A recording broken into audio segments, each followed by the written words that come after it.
الیاس گھمن کے ہر ہر شاہینوں کو اب آسمانوں کے اس پار جانا ہے، حق بات کو کہہ گئے۔ فَإِذَا فَرَغْتَ فَانصَبْ، ہم ہیں آقا کے دیوانے، سرکار کی باتیں کرتے ہیں، درد دل کی دوا ڈھونڈتے ڈھونڈتے، جو بھی ایک بار ملے تو جسے وہ دل ہارائے۔ مکہ کے کافر بیت اللہ کے طواف سے حضور علیہ السلام کو روکتے ہیں، تو آج عثمان بھی بیت اللہ کا طواف نہیں کرتا۔ یہ تو پوچھئے کہ مجھے کس جرم کی سزا دی گئی، مجھے کس جرم میں ذبح کیا گیا؟ تو سیدنا عثمان غنی رضی اللہ تعالیٰ نے اپنا سارا سامان، اپنا سارا مال جہاد فی سبیل اللہ کے لیے خرچ کیا۔ نبی علیہ السلام نے ایک مرتبہ فرمایا لِكُلِّ نَبِيٍّ رَفِيقٌ وَرَفِيقِي فِي الْجَنَّةِ عثمان۔ اے عثمان، میں تیری شہادت پہ قربان جاؤں، تیری خاطر رسول اللہ بھی شہید ہونے کے لیے تیار ہے۔ عثمان رضی اللہ تعالی عنہ ان خوش قسمت لوگوں میں سے ہیں جنہوں نے سب سے پہلے اسلام قبول کیا۔ حضرت عثمان غنی کے علاوہ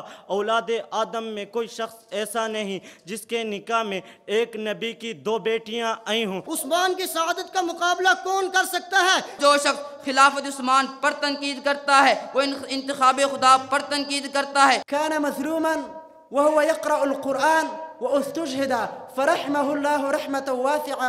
أخطب أمامكم بمناسبة علمه وحيائه وجوده وكرمه۔ قد بشر النبي صلی اللہ علیہ وسلم بدخولهم الجنہ بلا حساب۔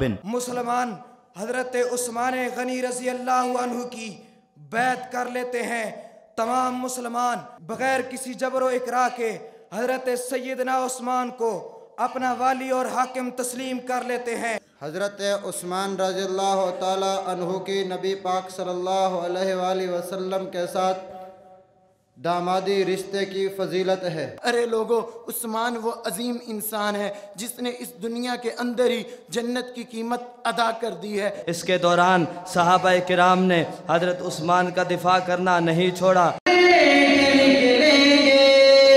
رکنے نہ پائے گا، جھکنے نہ پائے گا، رکنے نہ پائے گا، جھکنے نہ پائے گا، اب تیز قدموں کو آگے بڑھانا ہے۔ واہ عثمان، تیری سخاوت پر قربان جائے ہم، تیری سخاوت پر دنیا میں کوئی بازی نہیں لے سکتا۔ سیدنا عثمان غنی آتے ہیں، حضور پاک صلی اللہ علیہ وسلم اٹھ کر بیٹھ جاتے ہیں اور پنڈلی مبارک کو کپڑے سے ڈھانپ لیتے ہیں۔ جن کا باحیا ہونا زبان نبوت سے ثابت ہے، جی ہاں، جن کا سخی ہونا زبان نبوت سے ثابت ہے، جن کی خلافت بھی زبان نبوت سے ثابت ہے، کیونکہ میرے پاک پیغمبر نے فرمایا اگر خلافت کا کرتا اتار دیا تو کل قیامت کے دن مجھ سے نہیں مل سکے گا۔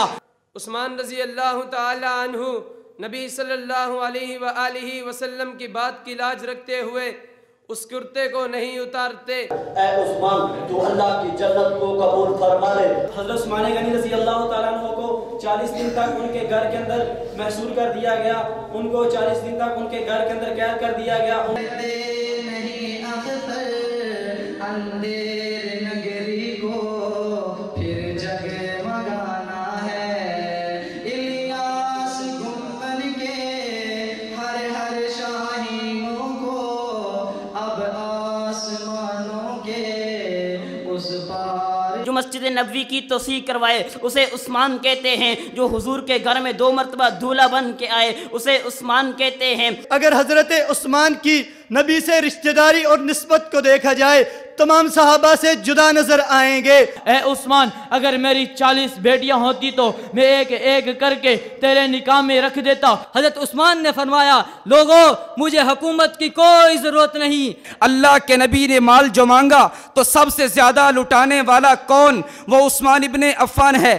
آپ کا پورا نام عثمان ہے، لقب 2 ذی النورین اور غنی، کنیتیں بھی 2 ابو عبداللہ اور ابو عمر۔ تاریخ انسانی کے اندر عثمان واحد شخصیت نظر آتی جاتی ہے کہ جس کے نکاح میں کسی پیغمبر کی دو بیٹیاں یکے بعد دیگرے آئی ہیں۔ امام طحاوی فرماتے ہیں کہ وہ شخص جو اصحاب پیغمبر کے بارے میں، وہ شخص جو ازواج مطہرات کے بارے میں، وہ شخص جو پیغمبر علیہ السلام کی اولاد کے بارے میں اچھی بات کرتا ہو، فقد بری من النفاقی، ایسا شخص منافق نہیں ہو سکتا۔